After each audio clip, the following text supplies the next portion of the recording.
जय हिंद दोस्तों। एक बार फिर से आपका स्वागत है हमारे YouTube चैनल बावरी कला सेज पर। आज हम आरबीएससी बोर्ड द्वारा संचालित कक्षा 10वीं की पुस्तक राजस्थान का इतिहास एवं संस्कृति का लाइन टू लाइन अध्ययन करेंगे। तो आप हमारे साथ चैनल पर बने रहे। इस चैनल के माध्यम से आप आरपीएससी और आरएसएसबी द्वारा आयोजित सभी प्रतियोगी परीक्षाओं में आने वाले कंटेंट को पढ़ेंगे। मैं आपको आरबीएससी बोर्ड द्वारा संचालित सभी पुस्तकों का लाइन टू लाइन रीडिंग करवाऊंगा। ये आप देखेंगे आने वाली वीडियोज में। मेरा विश्वास है कि आप इसको पढ़कर आने वाली परीक्षाओं में अच्छा प्रदर्शन करेंगे और सफलता प्राप्त करेंगे। आप इस पुस्तक को मेरे साथ लाइन टू लाइन पढ़ोगे तो निश्चित ही सभी आगामी प्रतियोगी परीक्षाओं में सफलता प्राप्त करोगे। और आरबीएससी बोर्ड ने जो नए एडिशन किताबों का लाए हैं उसमें चीज़ों को खुलकर और विस्तृत रूप से बताया है। और जितने भी जो आरपीएससी जो एग्ज़ाम है उनमें आरबीएससी बोर्ड में जो ये किताबें इनमें बहुत सारे क्वेश्चन आपको देखने को मिलेंगे। आप अगर इस किताब को लाइन टू लाइन पढ़ोगे तो जितने भी बुक से संबंधित क्वेश्चन है वो अपने आप आपको याद होते जाएंगे, रिवीजन होता जाएगा। आप इस वीडियो को थोड़ा तेज गति से बढ़ाकर आप इसका रिवीजन करेंगे और बार बार रिवीजन करेंगे तो आप निश्चित ही सारे क्वेश्चनों को गहराई से पढ़ पाएंगे। तो आइए हम इसको शुरू करते हैं। आज हम पढ़ेंगे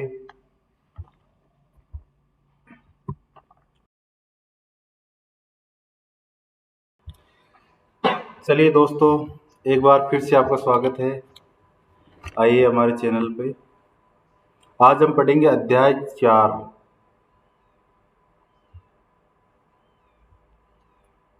राजस्थान के वस्त्र और आभूषण। बहुत अच्छा टॉपिक है, परीक्षा की दृष्टि से महत्वपूर्ण है और परीक्षा में इस टॉपिक से संबंधित बहुत क्वेश्चन आते हैं। तो आज हम इसको देख लेते हैं। चलिए दोस्तों, एक मिनट आगे बढ़ते हैं।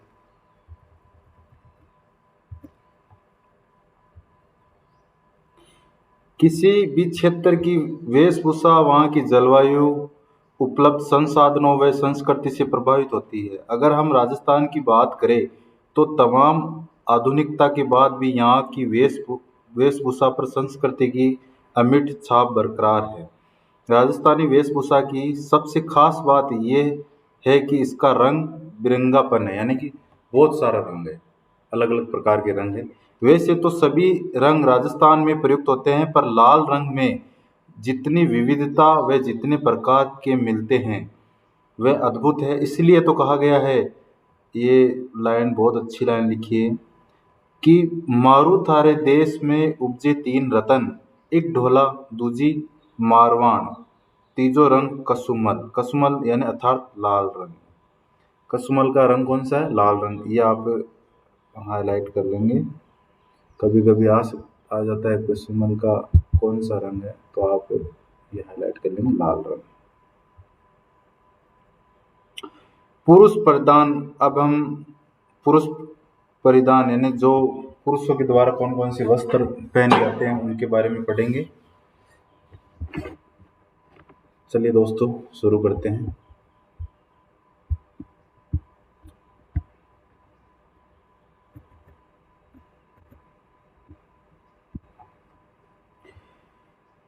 कालीबंगा और आहड़ सभ्यता के काल से ही राजस्थान में सूती वस्त्रों का चलन है, यानी पुराने टाइम से सूती वस्त्रों का चलन है। इन स्थानों से उत्खनन में प्राप्त रुई कातने के चक्कर और तकली, यानी जो रुई कातने के जो चक्कर है और तकली प्राप्त हुए हैं, इस बात के प्रमाण है कि उस काल में लोग रुई के वस्त्रों का उपयोग करते थे। यानी इन कालखंडों के द्वारा हमें पता लगा है कि पहले वाले लोग भी रुई से बने हुए वस्त्रों को पहनते थे, क्योंकि उनके जो रुई काटने के जो औजार है, चक्र और तकली, वो प्राप्त हुए हैं हमें। जनसाधारण में वस्त्रों का प्रचलन कम था। वह परिपाटी हमें आज भी दिखाई देती है, जहाँ राजस्थान में प्रत्येक गांव में धोती और ऊपर ओढ़ने के पछेवड़े, ये ध्यान रखना आप, के सिवाय अन्य वस्त्रों का प्रयोग बहुत कम किया जाता है। सर्दी सर्दी में अंगरखी का प्रयोग प्राचीन परंपरा के अनुकूल है। विभिन्न प्रमाणों से ज्ञात होता है कि राजस्थान में पुरुषों में छपे हुए तथा काम वाले वस्त्रों को पहनने का प्रचलन था। सिर पर गोलाकार मोटी पगड़ी पल्लों को लटका कर पहनी जाती थी, यानी जो सिर की जो मोटी जो पगड़ी है, उनके जो पल्ले हैं उनको लटका कर पहनी जाती थी। धोती घुटनों व अंगरखी जांघों तक होती थी। जो धोती है वो घुटनों तक होती थी, और जो अंगरखी यानी जो बनियान टाइप की है, वो जांघों तक होती थी। विभिन्न व्यवसायों करने वाले के परिधानों में भी अंतर था, यानी व्यवसाय कपड़े और पहने कपड़ों में थोड़ा अंतर था। राजस्थान में चित्रित अनेक कल्पसूत्र सामान्य व्यक्ति से लेकर राजा महाराजाओं के परिधान पर अच्छा प्रकाश डालते हैं। इनमें राजाओं के मुकुट और पल्ले वाली पगड़ियाँ, दुपट्टे, कसीदा की गई धोतियाँ और मोटे अंगरखे बड़े रोचक दिखाई देते हैं। मुगलों के संपर्क से इन परिधानों में विविधता और परिवर्तन आया। पगड़ियों में विभिन्न शैलियों की पगड़ियाँ, जैसे अटपटी, अमरशाही, उदयशाही, खंजरशाही, शिवशाही, विजयशाही और शाहजहानी मुख्य है। यानी कि मुगलों के संपर्क में आने के बाद और पहले भी बहुत सारी पगड़ियाँ भी थी, और इन पगड़ियों को समय समय पर पहनते थे। तो ये भी एक बहुत बड़ी वेशभूषा के अंदर आने वाला परिवर्तन था, क्योंकि इसमें मेवाड़, मारवाड़, आमेर, सब जो बड़ी बड़ी रियासत थी वो अपनी अपनी अलग अलग पगड़ियाँ पहनती थी, और इन पगड़ियों के कारण ही आज राजस्थान की अलग अलग शैलियों के बारे में और इनकी जो वेशभूषा के बारे में अंतर दिखाई देता है। चलिए दोस्तों, ये जो आपके सामने है ये मेवाड़ की अमरशाही पगड़ी है, इसको हम देख लेते हैं। अमरशाही में लिख देता हूँ, मेवाड़ की। ये दोस्तों,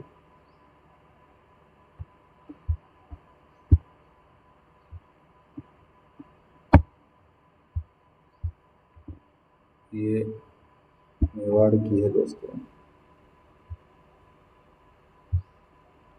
मेवाड़ की है। और चलिए आगे बढ़ते हैं।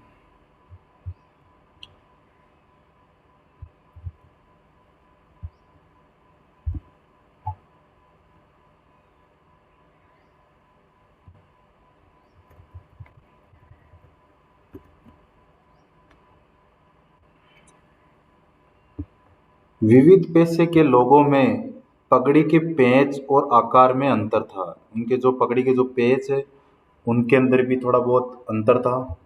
सुनार आटे वाली पगड़ी, इसको मैं थोड़ा हाईलाइट कर लेता हूँ ताकि आपको थोड़ा अच्छी प्रकार से समझ में आए। जो सुनार थे वो आटे वाली पगड़ी तथा बंजारे मोटी पट्टेदार पगड़ी का प्रयोग करते थे। ये ध्यान रखेंगे आप, जो सुनार थे वो आटे वाली, यानी जो बार बार आटे डाली हुई पगड़ी, तथा बंजारे मोटी पट्टेदार पगड़ी का प्रयोग करते थे। मौसम के अनुसार रंगीन पगड़ियाँ पहनने का रिवाज था। मोठड़ी मोठड़ी की पगड़ी विवाह उत्सव पर पहनी जाती थी। मोठड़ी पगड़ी जो थी वो जब मांगलिक कार्य और जो खुशी का पल आता है, या जो विवाह का पर्व होता है उस टाइम पर, विवाह के टाइम पर पगड़ियाँ पहनते थे। तो ये भी अपने आप में, चलिए दोस्तों मैं आपको दिखा देता हूँ। जो मोठड़े हैं, ये मारवाड़ की पगड़ी है दोस्तों, और ये विवाह के अवसर पर पहनी जाने वाली।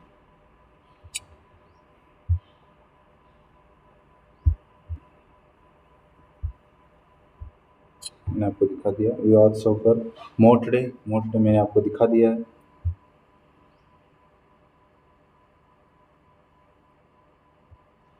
लहरिया सावन में दशहरे पर मदिल फूल पत्ती की छपाई वाली पगड़ी होली पर काम में लेते थे। ये ध्यान रखना, आप इसको हाईलाइट कर लेते हैं। क्या क्या बताया इसने? एक तो लहरिया श्रावण में, और मोठड़े मोठड़े की पगड़ी विवाहोत्सव पर, दशहरे पर मदिल, जो दशहरे पर थे वो मदिल है, तो मैं यहाँ थोड़ा हाईलाइट कर देता हूँ ताकि आपको इसके बारे में जानकारी रहे और आप जब इसको वापस पढ़ें तो आराम से इनको सीख सकें।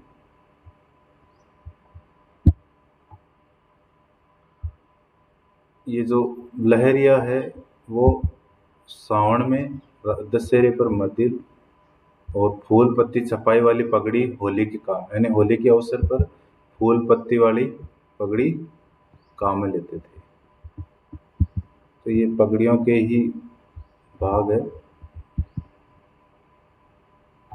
चलिए दोस्तों आगे चलते हैं।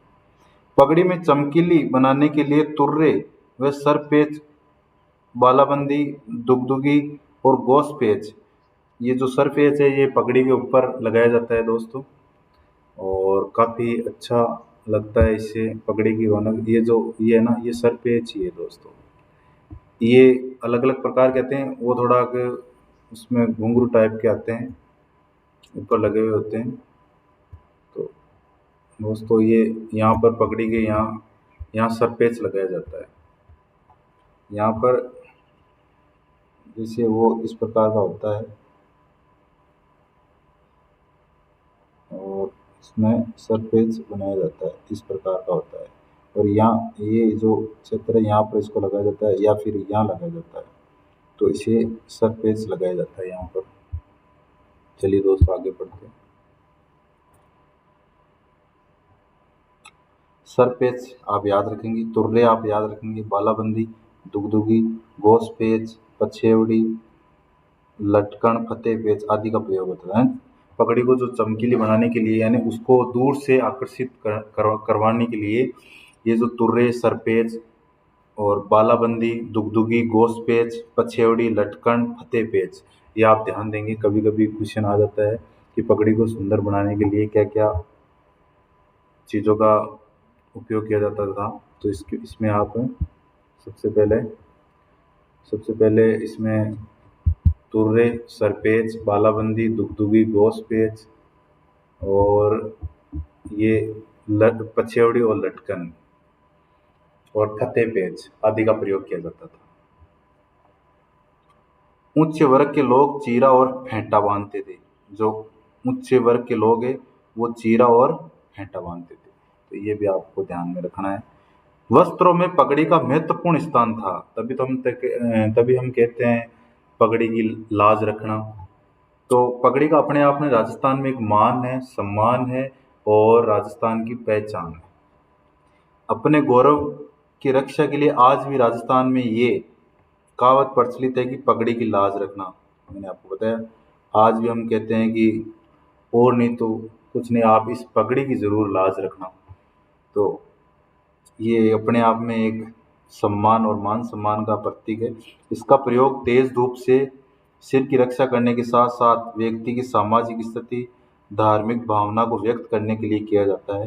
राजस्थान में पगड़ी द्वारा विवाह आदि उत्सवों में सम्मान देने की प्रथा आज भी विद्यमान है। अंगरखी जो सामान्य जन का पहनावा था जो सामान्य जन का पहनावा था के अनुसार परिवर्तित हुई और इसे विविध नामों से पुकारा जाने लगा। अंगरखी को विविध प्रकार आकार में बनाया जाने लगा, जिसे तनसुख, जो अंगरखी है, जिसे अभी हम शर्ट के अंदर पहनते हैं, तो पहले भी लोगों द्वारा पहनी जाती थी, तो उन्हें अंगरखी, और जिन्हें तनसुख, दुतई, गरबा, ये याद रखेंगे आप, नाम है सारे, गरबा, गदर, मिर्जाई, डोडी, कानो, डगला आदि कहते हैं। जो अंगरखी पहनते थे उसको हम अन्य नामों से भी जानते हैं। अंगरखी जो शर्ट के अंदर पहनी जाती थी, तो मैं आपको दिखा देता हूँ अंगरखी जो पहले वाले लोग कैसे पहनते थे।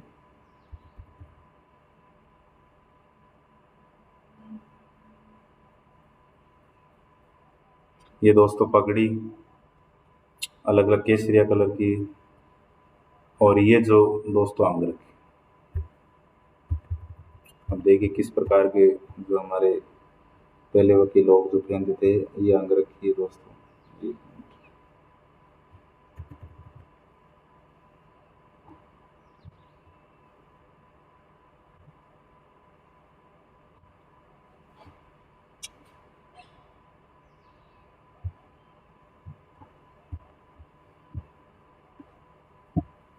इसमें देखिए आप किस प्रकार बनाए हुए थे पहले के।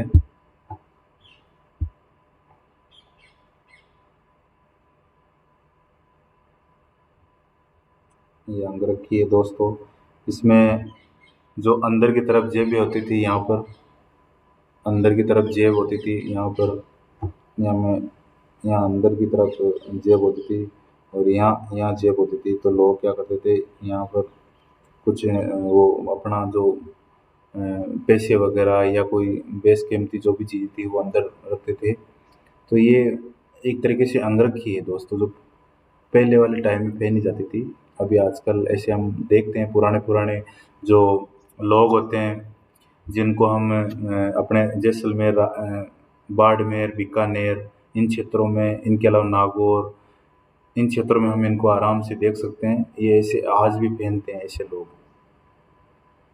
चलिए दोस्तों आगे बढ़ते हैं।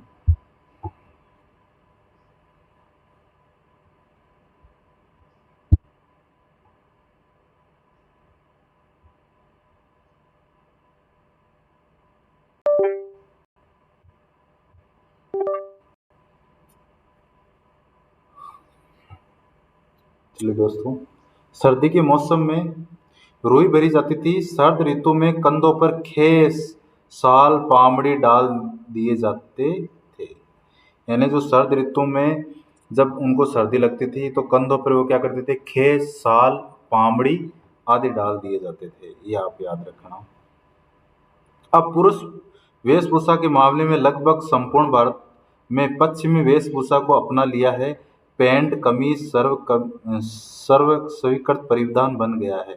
आज भी राजस्थान का बंद गले का कोट और जोधपुरी कोट फेमस है, अलग से अपना स्थान बनाए हुए हैं। ये याद रखना आप। जोधपुरी कोट मैं आपको दिखा देता हूँ दोस्तों, ये लो जोधपुरी कोट।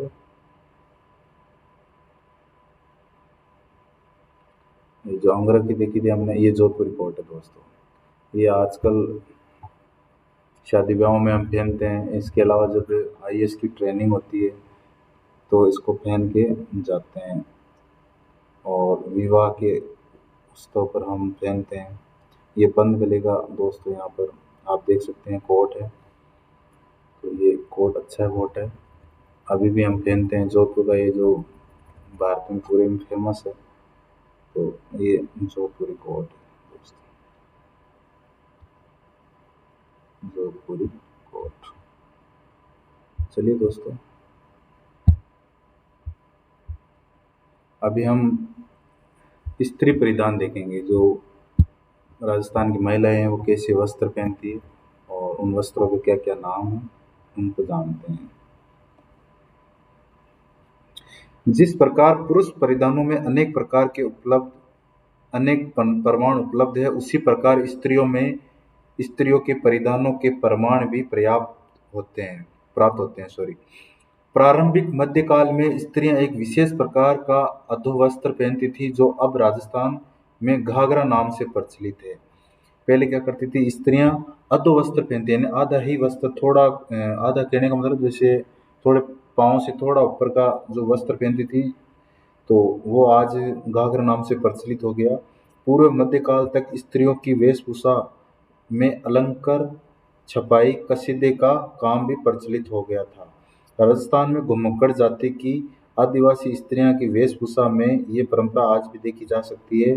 प्रारंभ में जो अधोवस्त्र कमर में लपेटा जाता था वही कालांतर में घाघरा और घेरदार कलियों वाला घाघरा बना।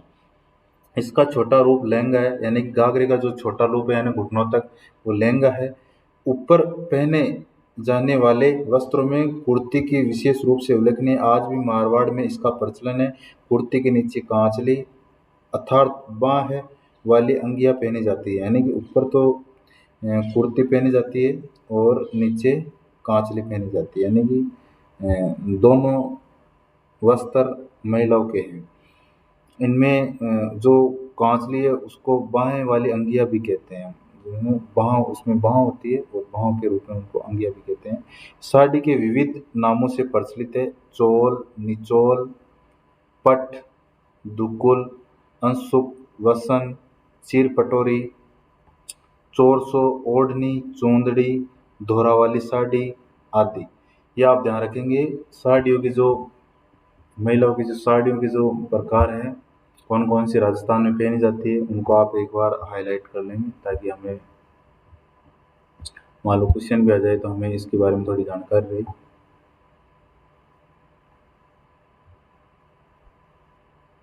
तो आप इसमें एक तो चोल, ये आप याद रखेंगे, चोल, निचोल, पट, दुकुल, अंशुक, वसन, पटोरी, पटोरी, इसके अलावा चोरसो, ओढ़नी, चूंदड़ी, धोरावाली साड़ी आदि। ये आप इतना याद रखेंगे। चूंदड़ी और लहरिया राजस्थान की प्रमुख साड़ी रही है। क्या ये भी एक अपने आप में पॉइंट है कि जो चूंदड़ी और लहरिया राजस्थान की प्रमुख साड़ी रही है, तो आप ध्यान देंगे। चलिए मैं आपको कुछ इनके प्रकार दिखा देता हूँ दोस्तों। ये दोस्तों चुनरी, चुनरी की साड़ी देखिए दोस्तों, इतनी अच्छी साड़ी है। तो राजस्थान में ऐसी बहुत सी, इसको मैं लिख देता हूँ, चुनरी।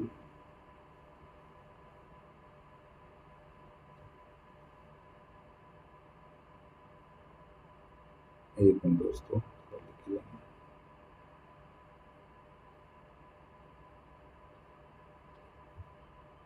चुनरी साड़ी,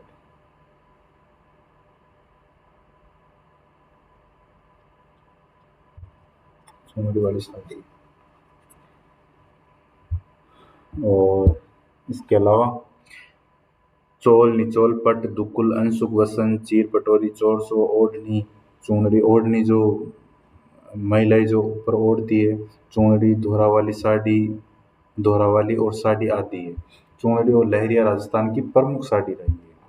तो ये आप ध्यान देंगे। स्त्रियों के परिधानों के लिए कई प्रकार के कपड़े प्रचलित थे, जिन्हें जामादानी, ये याद रखना आप, जामादानी, किमखाब, टसर, छींट, मलमल, मखमल, पारसा, मसरू, चीक, इलायची, महमूदी चीक, मीर ए बादला, नौरंग शाही, बहादुर शाही, फरुख शाही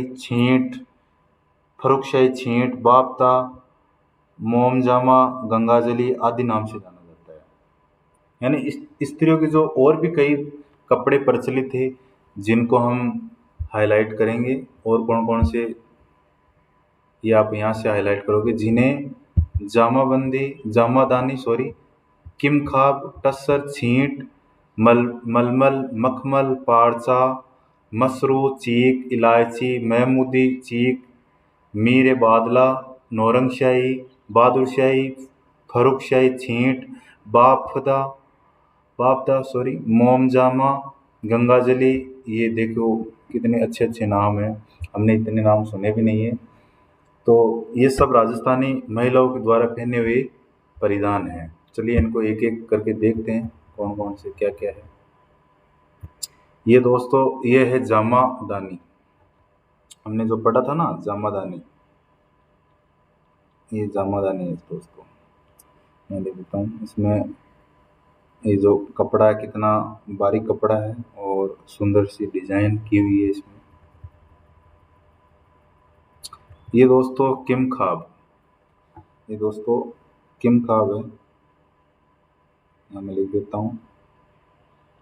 हमने ऊपर पढ़ा था महिलाओं के जो अन्य वस्त्र है उसमें जो ये दोस्तों किम खाब है, ये आप ध्यान देंगे किम खाब, ये जो हमने पढ़ा था ये किम खाब।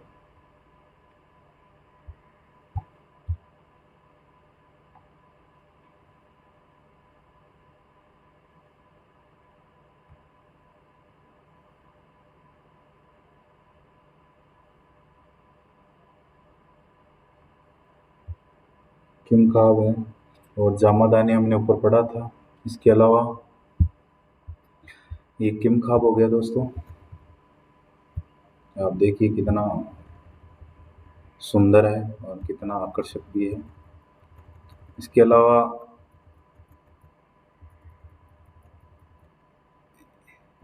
ये दोस्तों लहरिया टाइप का है, ये भी वस्त्र है महिलाओं का।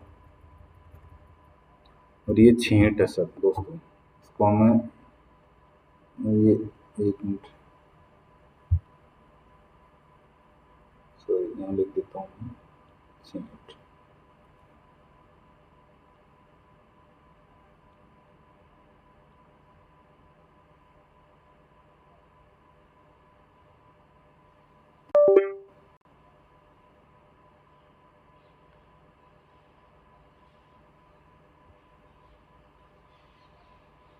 ये दोस्तों छींट है। तो हमने देख लिया दोस्तों, हमने ऊपर जामादानी देखा, किम खा भी देखा और छींट भी देख लिया हमने, कितना अच्छा अच्छा छींट है। और ये दोस्तों ये बाप था, मैं लिख देता हूँ।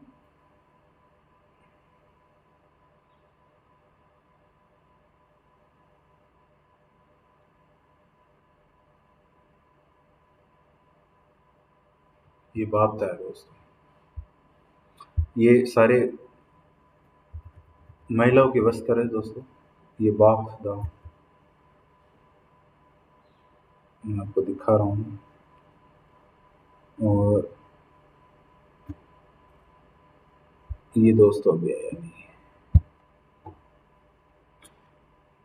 चलिए दोस्तों आगे चलते हैं और आगे बढ़ते हैं।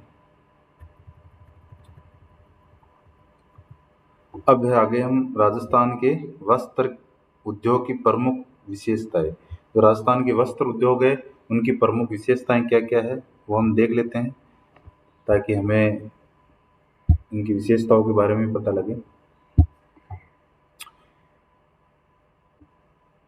स्वाई जयसिंह द्वारा स्थापित 36 कारखानों में से, ये ध्यान रखना आप, 36 कारखानों में से कुछ वस्त्रों से संबंधित थे।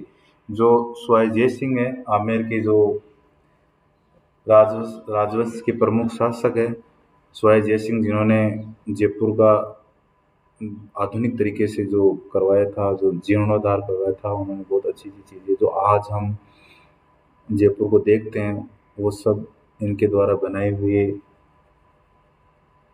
सारे दर्शनीय स्थल हैं। ये था सीवन खाना, ये आप ध्यान देंगे सबसे इम्पोर्टेंट चीज़, सीवन खाना, रंग खाना, छापा खाना। एक मिनट दोस्तों,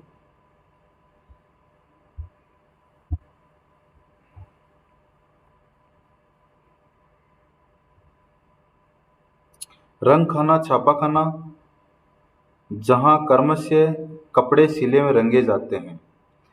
यानी कि जो स्वाई जय सिंह के जो 36 कारखाने थे उनमें से कुछ वस्त्रों से संबंधित भी थे, जैसे सीवन खाना, रंग खाना, छापा खाना, जहाँ कर्मश कपड़े सिले रंगे एवं छापे जाते थे। उनमें जो कपड़े सिले भी जाते थे वो रंगे भी जाते थे और छापे भी जाते थे। सामान्यतः रंगाई का कामकाज रंगरेज और नीलगर करते थे। जो जो रंगरेज और नीलगर है, रंगरेज जो मुस्लिम समुदाय में जो रंगरेज होते हैं वो कपड़ों को रंगाई का कार्य करते हैं, और नीलगर ये दोनों मिलकर इस कार्य को करते थे। रंगाई रंगे जाने वाले वस्त्रों में पगड़ियाँ, साफे, ओढ़नी, घाघरे तथा अंगरखी प्रमुख है। रंगाई के प्रमुख प्रकार पोमचा, लहरिया व चुनरी है।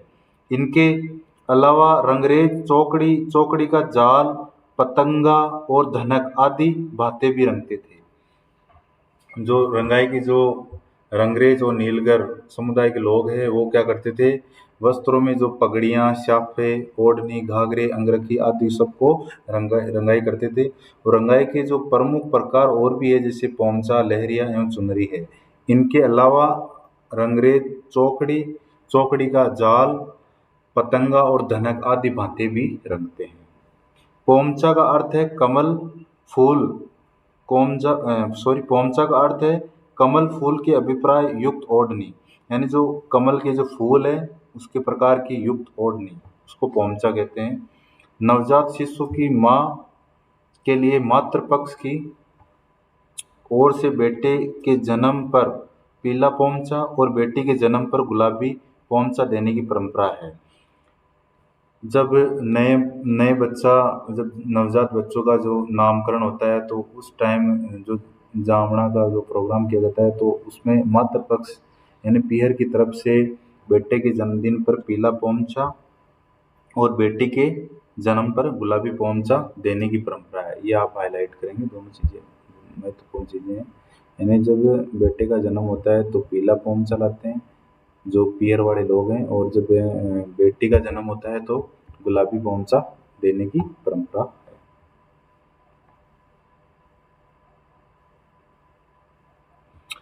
श्रावण में विशेषकर तीज के अवसर पर राजस्थान की स्त्रियां लहरिया भात की ओढ़नी, जो लहरिया की जो ओढ़नी है वो, तथा पुरुष लहरिया पगड़ी पहनते हैं।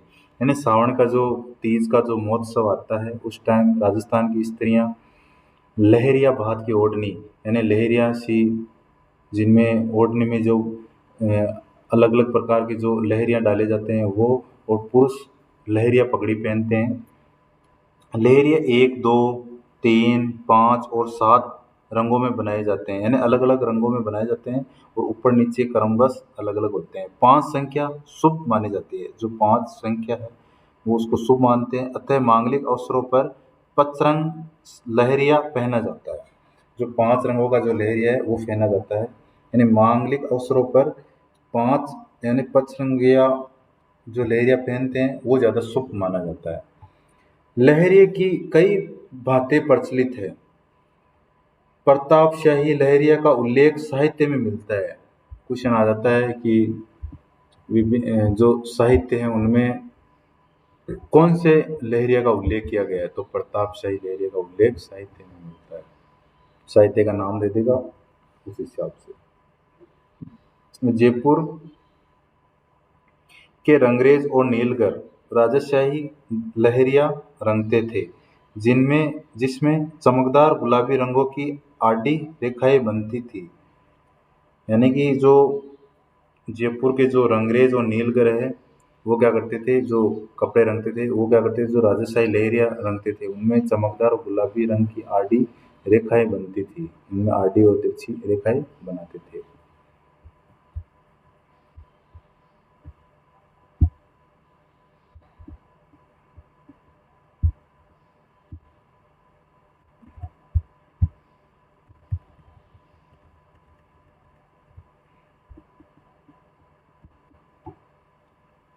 यदि आड़ी धारियां केवल एक ओर हो तो वह लहरिया, यानी कि जैसे अगर एक ही ओर जा रही है तो ये लहरी है दोस्तों।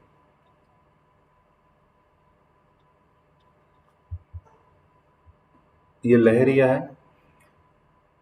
और दोनों ओर एक दूसरे को काटती हुई आ रही है तो मोठड़ा कहलाता है। यानी कि जब अगर ऐसे कटेगी तो वह मोठड़ा कहलाएगा, और अगर सीधी जैसे चल रही है तो वह लहरिया कहलाती है। तो ये ध्यान देंगे आप। मोठड़ा मैं आपको दिखा देता हूँ किस प्रकार का होता है दोस्तों। ये मोटड़ा है दोस्तों। इसमें जो ये कटिंग हो रही है ना, एक दूसरे को आड़ी तिरछी काटते हैं, तो ये मोटड़ा महिलाओं की वस्त्र है।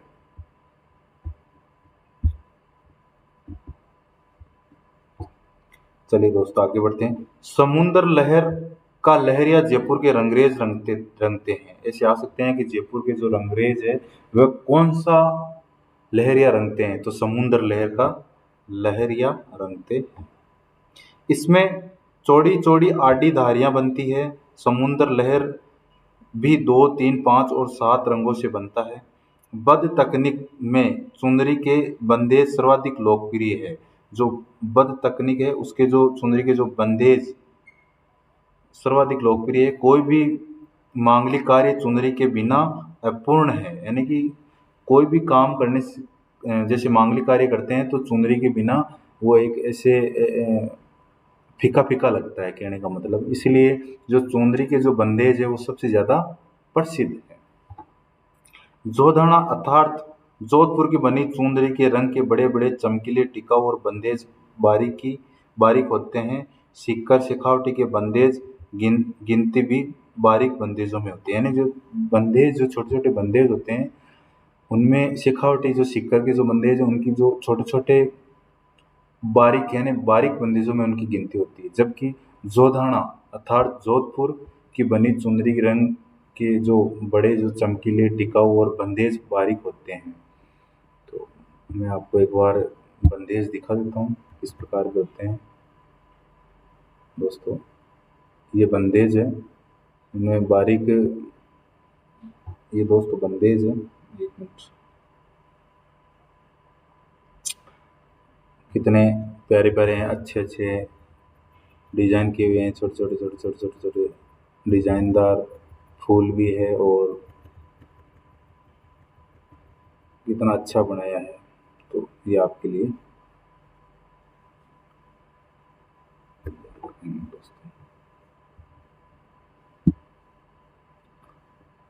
ये हमने पढ़ लिया था दोस्तों। आगे बढ़ते हैं।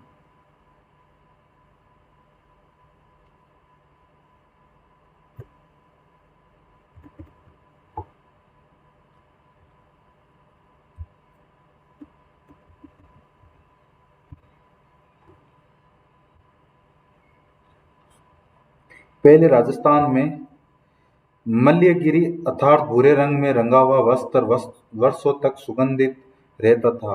सिटी पैलेस जयपुर में रखी हुई महाराजा सवाई राम सिंह द्वितीय की, ये आप ध्यान देंगे, जो अपने सवाई राम सिंह द्वितीय जी हैं, सिटी पैलेस में उनकी एक अंगरखी रखी हुई है। तो ये उसमें जो सुगंध है ना वो अभी भी वैसी की वैसी है जो पहले होती थी।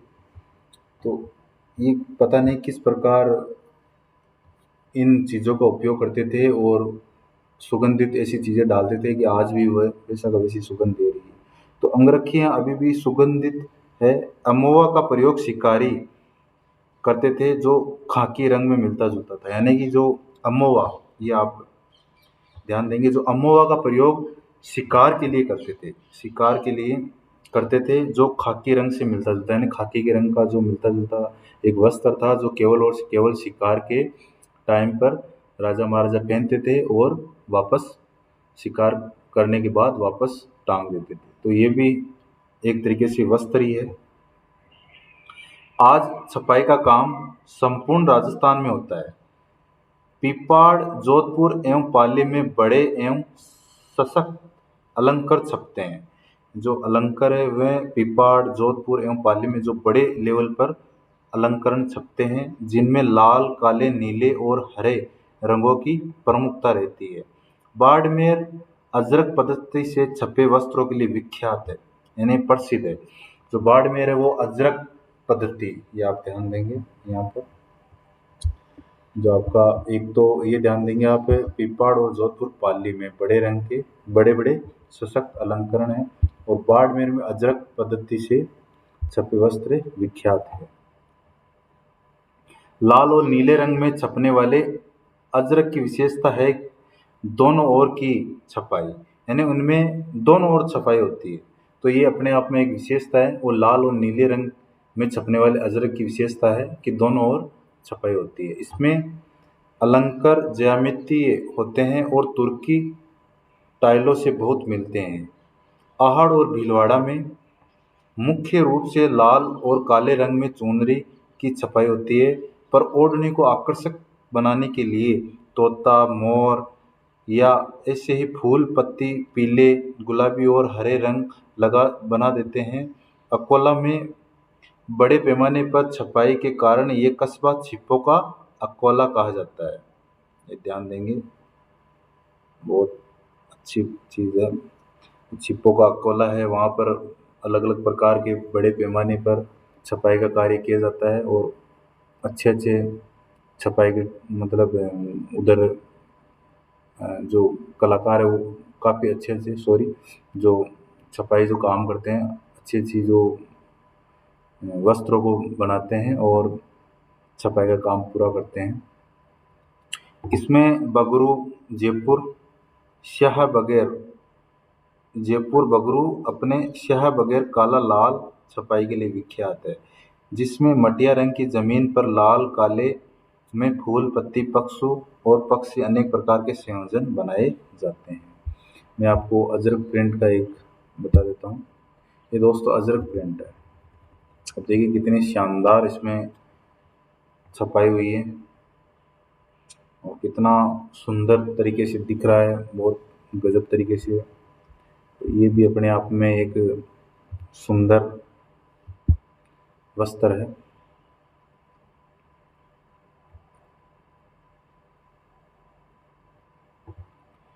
चलिए दोस्तों आगे बढ़ते हैं और इसमें हम थोड़े हाईलाइट कर लेते हैं एक दो चीज़ों को।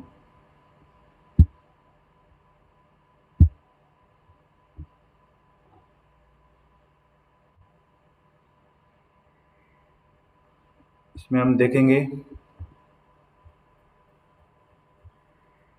ये जो छिप्पो का अकोला कहलाता है, यानी अकोला अकोला में बड़े पैमाने पर छपाई का कारण ये कस्बा छिप्पो का अकोला कहलाता है। बगरू जयपुर में अपने शहर वगैरह यानी काला लाल छपाई के लिए विख्यात है। ये भी आ सकता है दोस्तों कि जो बगरू में जो काला लाल रंग का जो छपाई का काम है वो कहाँ पर किया जाता है, तो बगरू जयपुर में किया जाता है। ठीक है दोस्तों आगे बढ़ते हैं।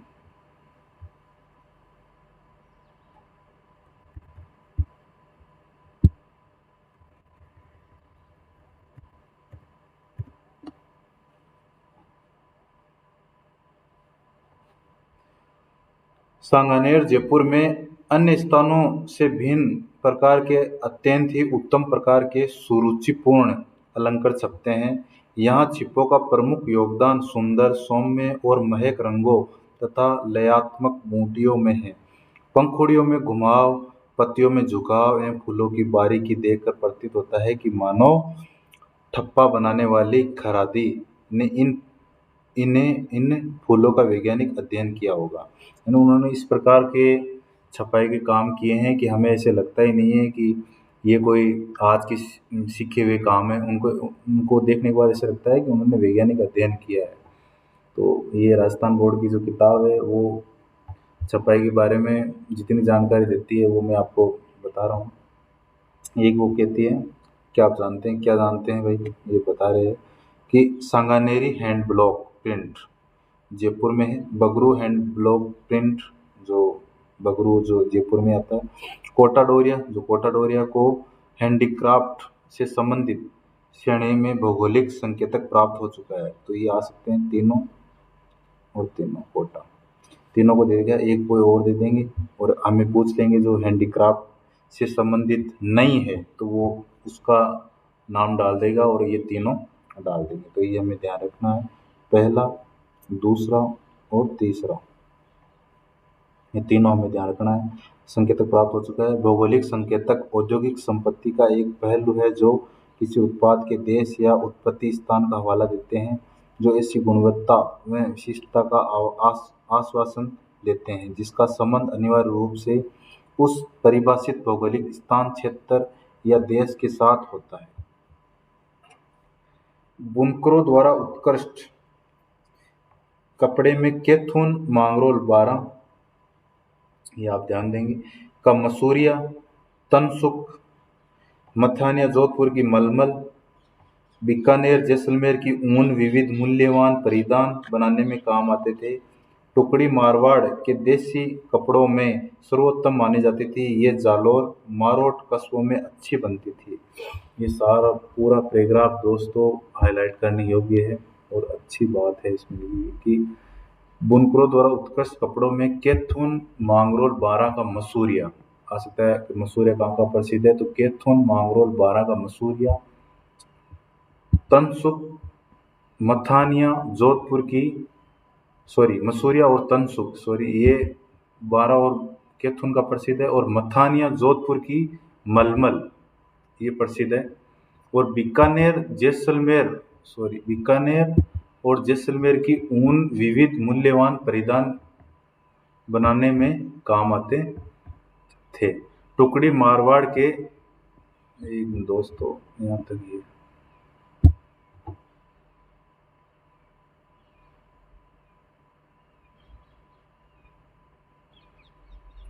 हाँ एक मिनट दोस्तों थोड़ा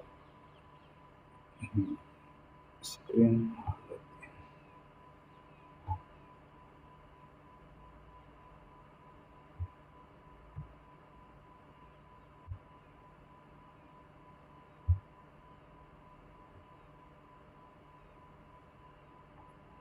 हाँ तो दोस्तों हमें बीकानेर जैसलमेर की ऊन विविध मूल्यवान परिधान बनाने में काम आते थे। टुकड़ी मारवाड़ के देसी कपड़ों में सर्वोत्तम मानी जाती थी। जो टुकड़ी मारवाड़ के देसी कपड़ों में सर्वोत्तम मानी जाती थी। और ये टुकड़ी मारवाड़ कहाँ कहाँ बनता था, तो ये जालोर मारोट कस्बों में अच्छी बनती थी, ये आप ध्यान देंगे।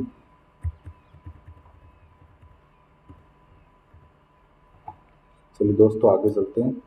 वस्त्रों को सजाने के लिए चटापटी के अंतर्गत किसी आकृति को कपड़े में काट कर दूसरे कपड़े पर टांग दिया जाता था। इसका प्रयोग जानवरों के वस्त्रों, ऊंट बैल आदि की झूले, बहली रथ आदि के पर्दे और तंबू कनातों को सजाने के लिए किया जाता था। वस्त्रों को भड़कीला बनाने के लिए गोटा टांगते हैं। सूती ताने पर बादले के बाने से बुनी बेल को गोटा कहते हैं। गोटा, लप्पा, लप्पी, बांकड़ी आदि इसके विविध प्रकार है। चौड़ाई के अनुसार गोटा चौमासिया और आठामासिया आदि प्रकार का होता है। चौड़ा गोटा लप्पा और कम चौड़ाई वाला लप्पी कहलाता है। यानी जो जो चौड़ा गोटा है वो लप्पा कहलाता है और कम चौड़ाई वाला लप्पी कहलाता है। राजस्थान में सीकर का खंडेला कस्बा गोटा उद्योग का प्रमुख केंद्र है, ये आप ध्यान देंगे। सबसे इम्पोर्टेंट दोस्तों आ सकता है कि राजस्थान में सीकर जिले का खंडेला कस्बा गोटा उद्योग के लिए प्रसिद्ध है, तो ये आप ध्यान देंगे। सीकर व झुंझुनू की स्त्रियां लाल गोटे की ओढ़नियां पर कसीदे का काम करती थी। एक मिनट दोस्तों,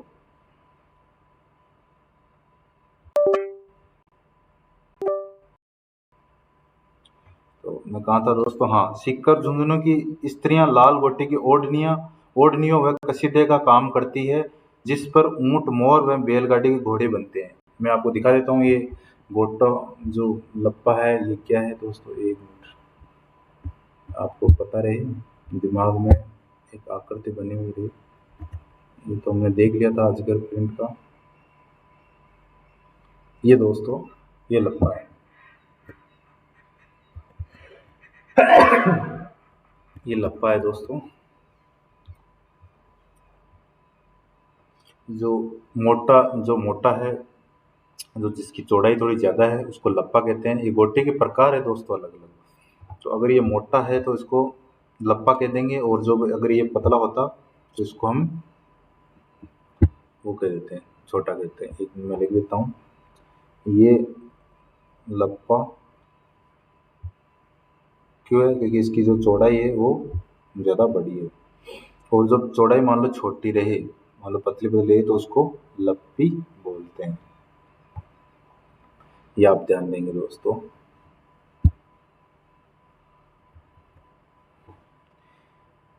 शेखावटी में अलग अलग रंगों के कपड़ों को विविध डिजाइनों में काट कर कपड़ों पर सिलाई की जाती है, जिसे पेच वर्क कहते हैं। ये आ सकता है दोस्तों, पेच वर्क क्या है?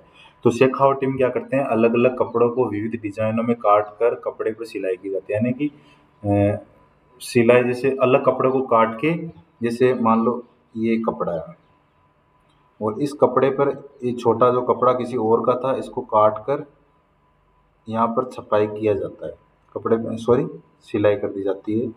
और जब सिलाई कर देते हैं तो इसी को क्या कहते हैं, पेच वर्क कहते हैं। तो ये आ सकता है दोस्तों, ये आप ध्यान देंगे, पेच वर्क कहते हैं।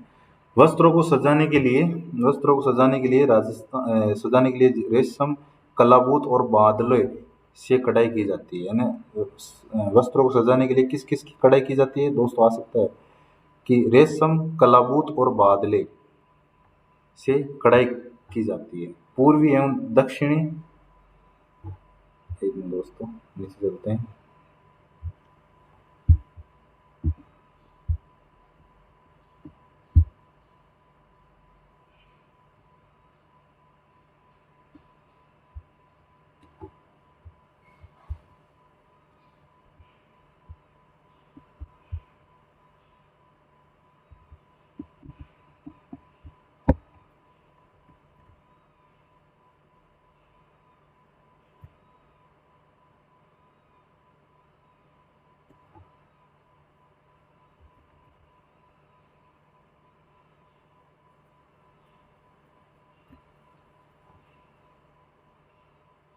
राजस्थान में उल्टी बखिया, चेन और लंबे छोटे टांकों से बड़ी, एक मिनट दोस्तों मैं थोड़ा,